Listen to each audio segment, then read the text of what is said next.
Hello, and welcome to another episode of Secure Insights by NDK Cyber. This week, I'm thrilled to be joined by Ian, the CEO of Gomboc, for a conversation that covers some of the most pressing topics in security today. We dig into the evolving challenges of securing cloud environments, the role of infrastructure as code, and the impact of AI and automation. And of course, take a closer look at what Gomboc is building. It's a packed episode that you won't want to miss. And as always, we'd love to hear your thoughts and feedback. Enjoy. Perfect. Let's jump in. So I am delighted to be joined with Ian, who's the CEO of Gomboc AI. Instead of me rambling on and giving you your introductions, would you mind just running through a little bit about your background, where you've come from, just for the listeners today? Absolutely, Rosie, and thanks for having me today. Of So, course. as you mentioned, Ian Amit, co-founder and CEO here at Gomboc AI.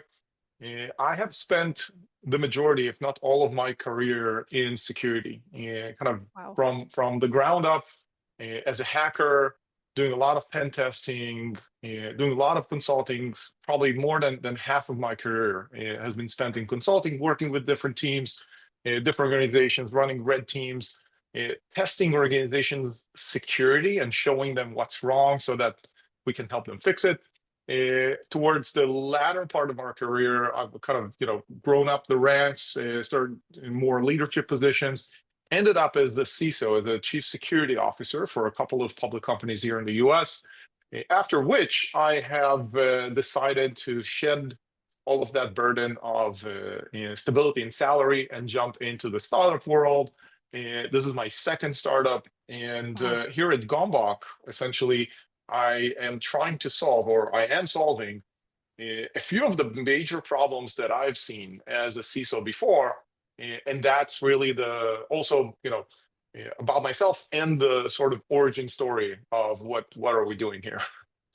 Yeah, I was about to say you've had like hands-on experience then of being, like you said, there, like a red teamer and seeing those kind of security discrepancies. And then obviously, like you said, kind of worked your way up into the startup world, which is where you're sitting now. Yeah, Right. incredible. Fantastic. Well, I guess for this conversation, you kind of touched upon it there. If we can kind of kick things off with the origin story, I think every great startup has a spark or a moment or a frustration that really triggers kind of a we need to fix this. What really inspired the creation of Gomboc AI? So honestly, as I mentioned before, it really stems from a point of frustration. Yeah, Hmm. in my previous role, I've concluded over 4 years as a chief security officer in a large organization. I was privy to creating a fantastic security practice and teams around me, managing security for 15, 16 organizations, companies under me, which really gave me an insight into the inner workings of what works, what Hmm. doesn't work. And as I said, it really stems from frustration. So after concluding that role, I was doing a little bit of soul searching and thinking and reflecting on that last role. And it did take me a couple of weeks. So it wasn't like a aha moment that sparked Hmm. the Gomboc immediately, but more of a analysis of what are those areas that I have experienced that had the most friction, that had the most frustration as a security leader. And it really boiled down to one area in cloud security, which was really a foundational area. It was the basic configuration, the basic way that cloud environments are being set up. And that's where we found that most often there are misconfigurations that have a huge impact on security. Every major cloud breach, every cloud related incident really, you know, gets down to a small misconfigurations or a series of misconfigurations that allow attackers like I used to be in the past Hmm. to really exploit that system. And instead of trying to go up the ladder and figuring out what is it in this payload or workload and this web application that's wrong, you can really find small flaws in the way that people deploy their cloud infrastructure and exploit that and own the entire cloud to begin with. So that was really the working towards the aha moment. It's really distilling that frustration, understanding what is wrong with that space and why Hmm. couldn't I fix those issues? Because I could see exactly what's wrong in every environment. I could tell, what's not configured correctly, what's misconfigured. But when it came down to fixing it, it wasn't in my responsibility. I had to work with the different DevOps and platform engineering teams, really the operational teams who manage the cloud, and task them with fixing it. And that resulted in a very, very long process. It takes them a lot of time. And I just came up with what's wrong rather than with being helpful and saying, all right, here's what's right. Wow. Well, thank you for kind of running through all of that. And we're going to, throughout this conversation, kind of break everything down a lot more, but I appreciate the kind of quick Mhm. overview there. Now, of course, I think kind of these great ideas don't go really anywhere without the kind of right people. And I think before we jump into the kind of more technical, I guess, conversation, how did the founding team really kind of come together and why now? Founding team again is myself and my co-founder Matt Sweeney. Mhm. I'm coming in from the problem perspective, the Yeah. pain point, as someone who's experienced that and had an opportunity to work with many different teams and really understand where does the problem lie. Now, Matt, on the other hand, is coming from a much more hands-on engineering perspective. So again, I'm coming in as the one who's pointing the problems and asking people to fix things.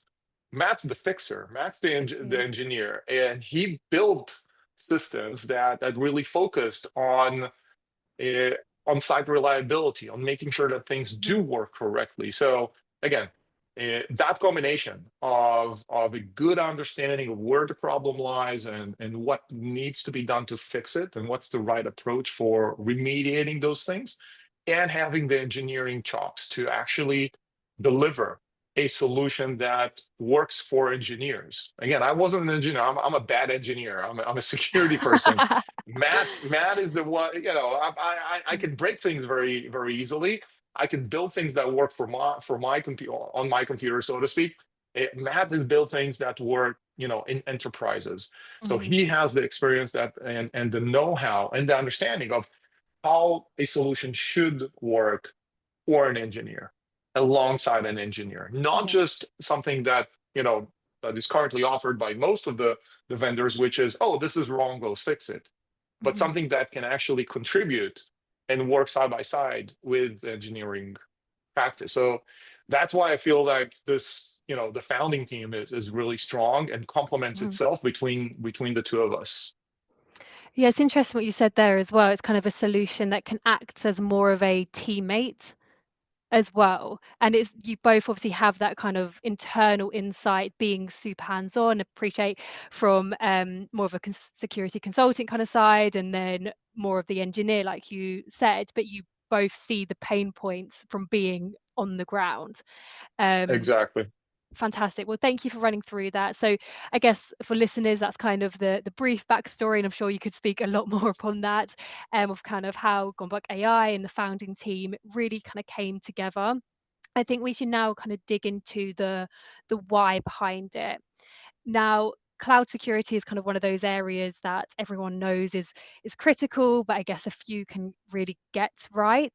From your perspective, what's the disconnect between how cloud security is designed today and how engineers actually work with that infrastructure? So the sad truth is that cloud security is not architected correctly. It's not Hmm. a concern that comes into play from the first moment that an engineer is starting to design a cloud deployment. The things that matter for them is let's get it done, let's get the architecture Hmm. correctly, let's deploy this, let's get the functionality right. Security is still seen as an afterthought. Oh, I've got this environment. Now I've got to, appease the security gods and all those annoying people like myself who come in and say, well, did you think about this? Where's the Hmm. encryption? Is this closed? Is this authenticated? So it really starts there. Now, it gets compoundly more difficult because when we're talking about cloud we're really talking about at least three major providers. We're talking about a, an ecosystem that is growing exponentially. And all of that falls on the frail shoulders of a DevOps engineer. And that engineer is expected not just to create cloud environments and architectures based on what they know, but they're also expected to master all of those changes. If you're looking at a typical, let's call it an AWS change log of what happened today, what's new today, just in AWS, we're talking about 200 line items, 200 new things or modifications to existing services. It could be very minor. It could be very, a completely new service that's being deployed today. They still need to master all of that. They have, again, over 300 services just in AWS. Mhm. Each service averages 70, 80 different configuration options. So think about the fact that, again, security is not the first thing that engineers think about when they're architecting their cloud. Mhm. And on top of that, realize that there's a growing knowledge gap that they still need to master or are expected to master. And that's really what leads us to the fact that we have a security problem that needs to be shifted left effectively and Mhm. resolved as early as possible. Understood. Well, that kind of moves on to the question I was about to follow up with. Is kind of shift left almost broken, or is it just kind of Mhm. moving that pain earlier on in the process? I think the intention behind it seems solid, but the execution is Mhm. what's tricky. So are you seeing that kind of being broken? Absolutely, absolutely. And because what's been done is taking the same approach and just throwing it to the left. Mhm. It's not really shifting and it's not really helping because, yes, maybe you can point out the problems earlier, Mhm. but are you helping solve them? The fact that you're selling, let's say that I'm a cloud engineer. Let's say that I'm a platform engineer or DevOps, and I'm creating or modifying a cloud environment right now. And your product tells me I'm doing something wrong. It doesn't really help me Mhm. unless you tell me what should I be doing right and how to do it correctly. You're basically saying, all right, Ian, this is wrong. I have no idea what's right. Mhm. So now you need to go and read the documentation and sift through, mounds of documentation of different services. You need to understand what is it that I'm expecting you to accomplish from a security perspective, and do all of that. And that's going to take me hours of engineering only to resolve a small misconfiguration that I might have overlooked that really stems from, again, from a knowledge gap, from a lack of being up to speed with the latest and greatest in the cloud services. Mhm. So that's where we are. And again, just moving to the left and alerting me earlier doesn't really help. It just piles up more and more tasks on my end, and I don't have time for it anyway. It's exactly what you said there. I guess teams are able to maybe catch the issues sooner, but maybe Mhm. not actually being able to address the kind of the root cause of the issue. Exactly. Exactly. So you've highlighted, I guess, there's some kind of big picture challenges in cloud security, but I guess one area that we're seeing in the heart of all of this is infrastructure as code. Now, it's Mhm. powerful, it's supposed to bring structure and repeatability. Why do most IAC tools kind of stop at flagging issues but leave the fix to engineers? I guess what's the cost in that gap as well? So again, as you pointed out, infrastructure as code is the right way to do things. Mhm. We're moving away from what we call click ops of just randomly clicking on stuff and setting up environments in a very ad hoc manner in a way that's not repeatable, to moving to infrastructure as code that allows us to speak a single, very succinct language and describe those environments. Now, if we take and that's what's the current situation. You take the existing set of tools and the existing approach and move it into infrastructure as code, you end up with the same problem. You Mhm. end up with, again, alerts that are mostly signature based. You've got tools that are looking for kind of atomic showings of, oh, I'm going to look for a certain keyword or a certain pattern without really the understanding of what that code represents. That really is one of the biggest issues of the current approaches that are just Hmm. not just lacking the context. And as I said before, even if you do get things right, and let's say that you remove the almost 90% false positives that existing tools will alert on in infrastructure as code, even after that, you're still left with alerts, Hmm. not with solutions. And we need to get to a point where we're not just flagging issues early, but we're providing a meaningful fix for it. The Hmm. point is to really reduce the toil, the amount of time, the hours of engineering that is spent on reading documentation, and the only thing that you can show for it is a small configuration change, is a small fix. I would, the main goal is to remove that and then to allow people to really focus on the higher level problems, Hmm. on architecting and deploying features. So how does Gomboc kind of differ from this? So we differ in two main ways. The first one I already mentioned, which is the Yeah. context. I'm not going to flag something that doesn't exist, Hmm. as opposed to a signature-based detection mechanism. The second part is really the fix. I'm not going to tell you what's wrong. I'm actually delivering you a fix. I'm delivering you the work product that you would have generated after hours of going through documentation, reading the security policies, understanding the best practices, and coming up with the best way to implement it in your architecture. Essentially, what Gomboc delivers is, you can think about it, and I think that you've mentioned that before, as an augmentation to your team. It's almost like Hmm. you have another team member who is tasked only with, and mind my language here, only the annoying tasks that no one wants to deal with. Yeah. They're the ones that are coming up with the proposed code changes that are, again, fully contextual. They're Hmm. built for your architecture, and they're resolving all of those issues. And the key is that it's not just the security issues.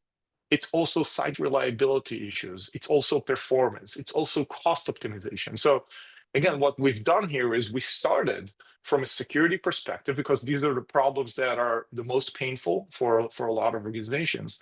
But realize, since we've come up with a solution that is able to be very contextual and be very accurate in the way that it delivers those fixes, we can do that not just for security issues, but for Hmm. general issues. And that's really what the Gomboc platform provides for engineers. It's a way to reduce the Wow. amount of toil and work that they're spending right now, and to equip them with something that is deterministically correct and contextual for their environment.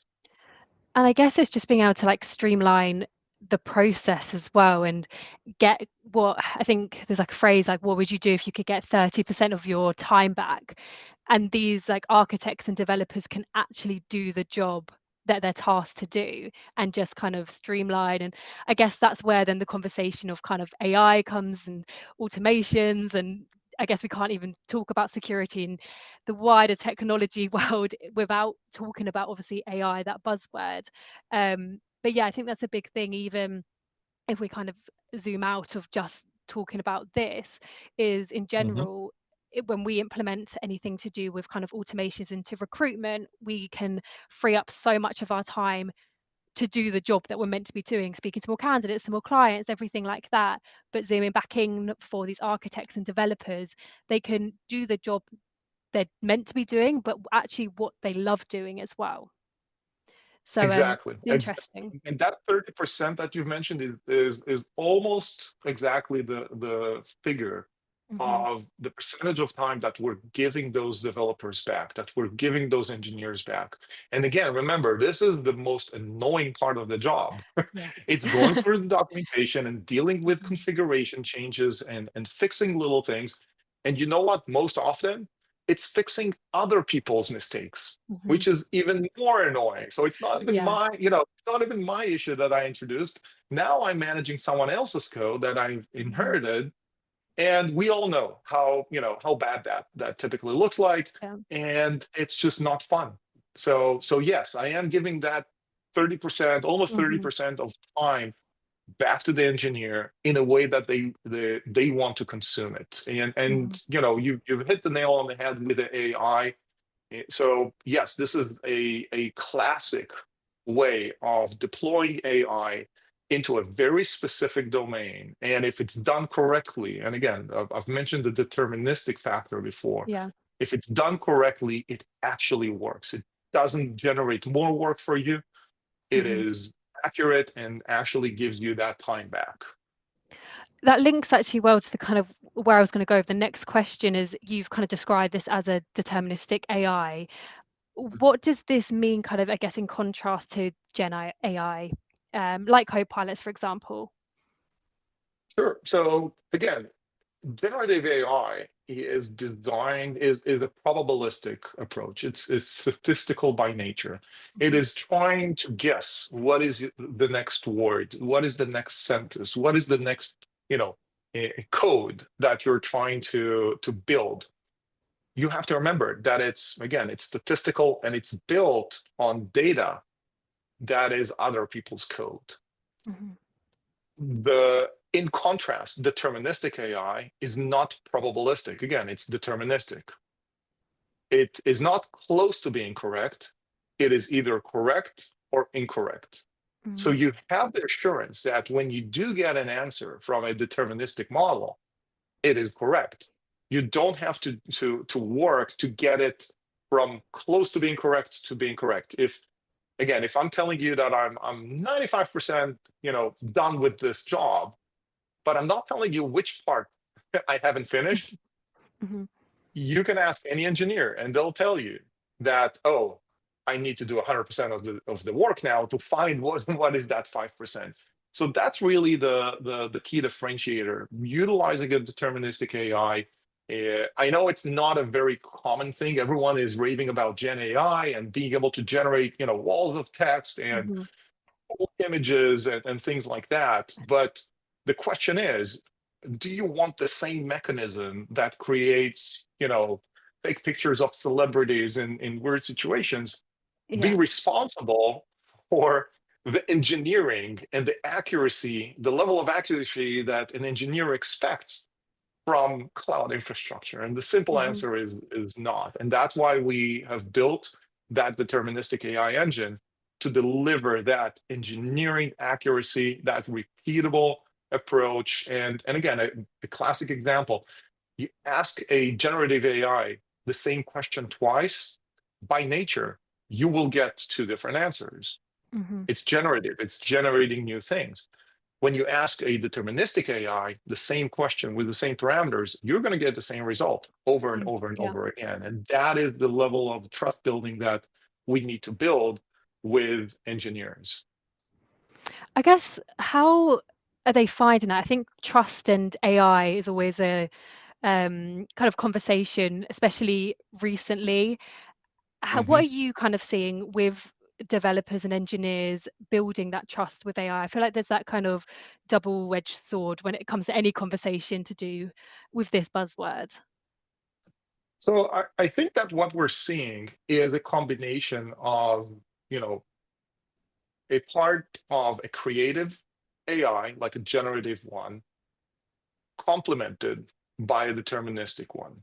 Hmm. So at the end of the day, what we're seeing from our customers, from our users, is that they love using things like Copilot and Cursor and Duo and all those things Hmm. because they can vibe code their way into cloud architectures and functionality that saves them a lot of time. Hmm. And you've hit it right on, but there's a missing piece there. It's the trust. It's the fact that they know that those models are not creating things that are grounded with the policies that they need to meet, with the security assurance, with the reliability, with the accuracy that is needed from an engineering perspective. So again, it's great for prototyping. It's great for saving time of, kind of creating those Hmm. big architectures. But then when you complement that with a deterministic AI like we provide, we literally sit side by side in a mod, it's called a MCP. So you can use, you can vibe code way into a cloud environment that meets your functional description, and then within that same context, using another MCP like ours to realign that to get that prototype into a way that it is actually working and is production ready rather than a Mhm. prototype. So that's, I think, what enables really further adoption of AI without the risk, without the hesitancy of hallucinations, of Mhm. inaccuracies, and to be honest, of security issues that are being created by Gen AI mechanisms, because again, they're learning from existing code, which Yeah. tends to be flawed. So that combination of generative and deterministic, I think, is something that really enables further adoption of AI Mhm. tooling and works seamlessly, if done correctly, with the workflows that engineers expect to work within. And I think that trust point as well, it's like we've mentioned this a couple times now, it's working as a teammate and kind of working in conjunction with each other. Like AI still needs that human touch at the end of the day, um, especially when it comes to developers and architects and everything like that. So, and I appreciate Absolutely. we've mentioned that a couple of times, but yeah, it definitely still needs that human capability to it. But yeah, I mean, we've obviously spoken about kind of how security tools and AI can clearly help kind of scale, but seemingly it needs kind of fit into how developers work. And we've kind of touched upon this already, that developers often kind of hate or dislike security tools, who is added kind of on top of the many other different tasks and alerts and everything like that. Mhm. What Correct. changes when the fix is just a merge away instead of a ticket? What changes is the fact that you don't even think about this as a security tool. Yeah, Mhm. and you've said it before, it's just like another team member. It's like having someone dedicated for making sure that certain requirements are being met, that certain standards are being met for your organization with the organization's kind of guardrails fully embedded. And the big difference is that, as I said before, it's not a security tool. When I say security tool, you automatically think about something that is blocking you, something that is stopping Mhm. you, that's something that's alerting you to a fault. We're not that. We need to move past the alerting. We need to move into fixing and streamlining that fix with the least possible friction, but still retain that human touch. Still make sure that a human is overseeing the introduction of that fix into the environment, to govern it, to own it, Mhm. because at the end of the day, this is where the uniqueness of the human skill really shows up, and that big thinking, the big understanding, the alignment with the enterprise, with the requirements. It's not just a technical know-how, it's Mhm. it's being able to introduce the technical know-how with all the constraints around it in the context of an architecture. So that's really the best of both worlds, of Mhm. making sure that we can understand what is the correct way to introduce those fixes into a DevOps pipeline without generating friction, without generating more work. And again, that required, even for myself, a paradigm shift from the way that we used to think as security professionals who are alerting and auditing and complaining, to being an active participant in Mhm. that process, truly shifting left and all the way to the left, working with engineers, not against them, Mhm. not as an auditor. And what kind of feedback have you gotten from engineers trying Gomboc's Community Edition? So the feedback has been phenomenal, to be honest. Mhm. We're seeing more and more adoption. We're seeing obviously the hesitancy, because AI has overpromised for so long, Mhm. and they're used to those coding assistants that need a lot of TLC with the generated code. They're used to seeing inaccuracies and security issues and hallucinations. And once they tried the Gomboc solution, they realized, oh, this is accurate. This is repeatable. This is fully explained. Mhm. And the fact that, again, as I said before, it's saving them a lot of time is really that key element. Another unique kind of feedback that we received is the fact that some of those initial fixes that were received by early adopters, they were seen with some hesitancy, even from us. And the feedback that we got was that the engineer wasn't actually familiar with the specific features that were modifying. And initially, they rejected those fixes, Mhm. only to realize later on, once they did some digging and reading, that this was valid and it was actually stemming from a knowledge gap on their behalf. They just Okay. weren't familiar with Mhm. a particular feature of a service that they already used. So again, that to us was a huge compliment, because at the end of the day, I've mentioned before that generative models use their data source as other people's code. We don't. The Mhm. only data source, the only source of truth that Gomboc uses is the documentation, is the cloud provider documentation, the Terraform or CloudFormation documentation. So we're not prone to those hallucinations. We're not prone to, picking up the wrong things Mhm. from code samples, because we're fully grounded by that documentation. And again, since we are fully up to date with any service and any configuration option that it has, more often than not, the fixes that we come up with are unfamiliar from a functional perspective to those Mhm. engineers. So there's almost a side effect of helping engineers level up Yeah, and get more upskilling. skills and get Mm. exactly and upskill as they work through it. Again, the same thing that they would have received from another engineer that would have been tasked with learning that topic and then delivering that code fix. So that's basically the feedback that we're getting. That's a huge compliment, and again, that allowed us, or encouraged us, to expand beyond security, to move Mhm. into other elements, as I mentioned before, of site reliability, of cost optimization, and the feedback is just phenomenal for that. Well, yeah, it sounds really positive, and that the developers and architects and everyone are responding really well. And I think it's exciting to hear how the kind of developer experience is and can be improved, which is fantastic. Now, I guess if we kind of, I guess, zoom out again and discuss kind of what's coming next, will infrastructure engineering, I guess, in the next kind of 5 years or so still rely on human written Terraform, or will it see more kind of AI writing, reviewing? What are you seeing? So I think that the bulk of the writing, or the code, will be generated by AI. Having said that, the responsibility for the overall architecture and overall understanding of how to do things and what is the right way to build a cloud environment and deployment at an enterprise level is still going to be with humans.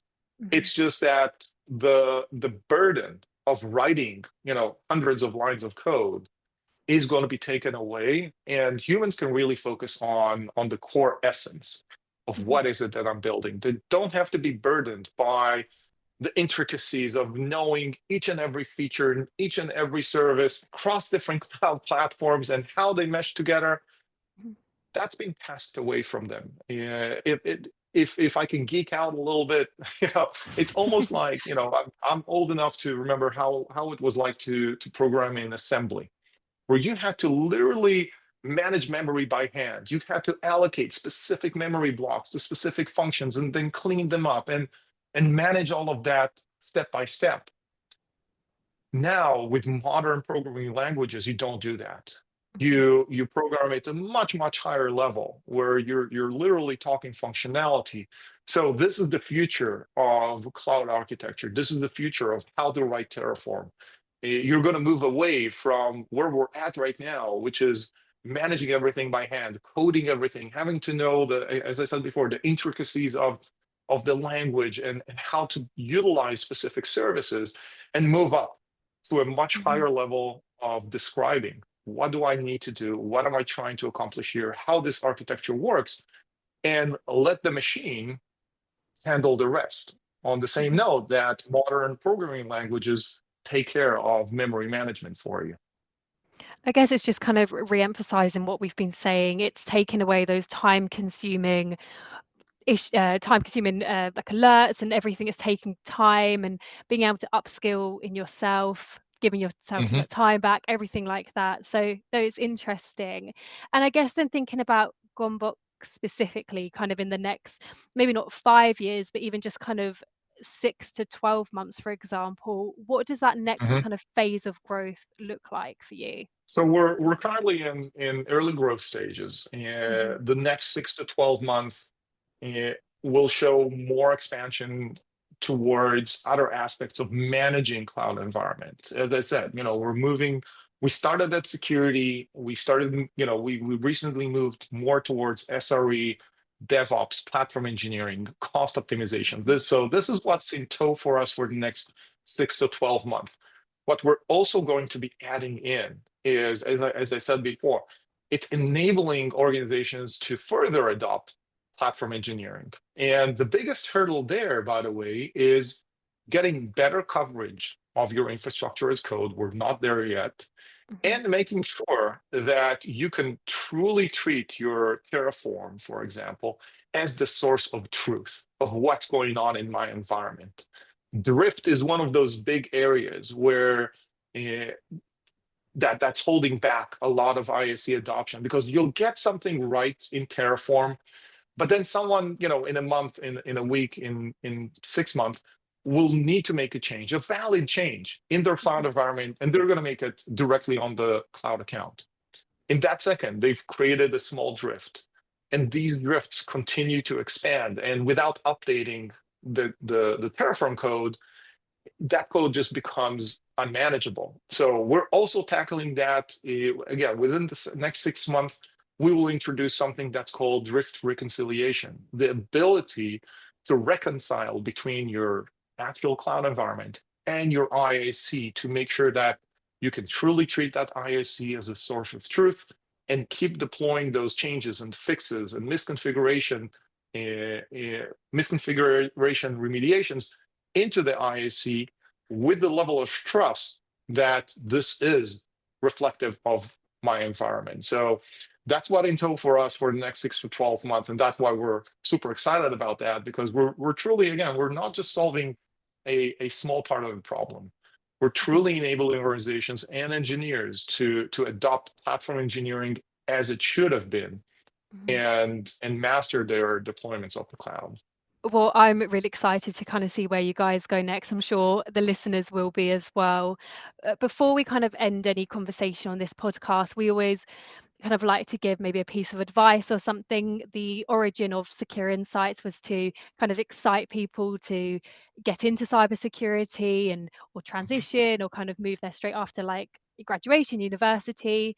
If you could give one piece of advice, and it could be something super relevant to what you're doing at the moment or earlier on in your career, what would you give? Experiment. Yeah, I love new technologies. Even now, 30 years into this profession, I love picking up new things and learning. So don't stop being curious. I consider myself an eternal student, and Mhm. even though I teach at the university these days, Wow. I'm still learning. So I would highly encourage everyone, if you see something that interests you, if you try, you see some new technology with hype, with promise, dig into it. Mhm. Start peeling the layers, play around. I love using Gen AI. I love using all those new AI tools, Mhm. especially now that I can complement that with something like Gomboc that that I can trust to deploy to a true environment. So I would highly encourage, again, try those new things. There's a lot of opportunities out there to vibe code your way into things, and create things that would have taken you weeks before to implement. Again, I'm prototyping a lot of internal Gomboc elements by myself, and then like shipping them over. Like, hey, here's an idea. Mm. I don't have to just like hand wave and draw something on a whiteboard. I can actually show something that sort of works and complement that. And you've mentioned the community edition. That is completely free. You don't have to talk to anyone. You don't have to talk to me to get your hands on it. And again, I think that that's a fantastic way to enable people to test new things out with the level of assurance that they know that it is going to be right. It is going to be secure. It is going to be meeting the minimal standards, at least, required for a production deployment. So again, that would be my advice. Go out there, download the new tools, play around, educate yourself, and again, if the context is right, try out Gomboc Community Edition to help you make that actual production worthy. Fantastic, great piece of advice. And lastly, before I let you go, I'm sure you're busy and slammed and everything. If someone or any of the listeners did want to get in touch, where would you recommend them going? Is it LinkedIn, website? Yeah, personally, I'm on LinkedIn, so feel free to Mhm. reach out, connect. I'm trying to be very open and give back to the community. I've worked with, before being a founder myself, I've worked with a lot of other founders, and always trying to help other people kind of break into the industry and get some advice, share my experiences. Other than that, again, the Gomboc.ai is our website. You can get all the information over there on the company, on the product, on the community edition. So yeah, we're pretty accessible online.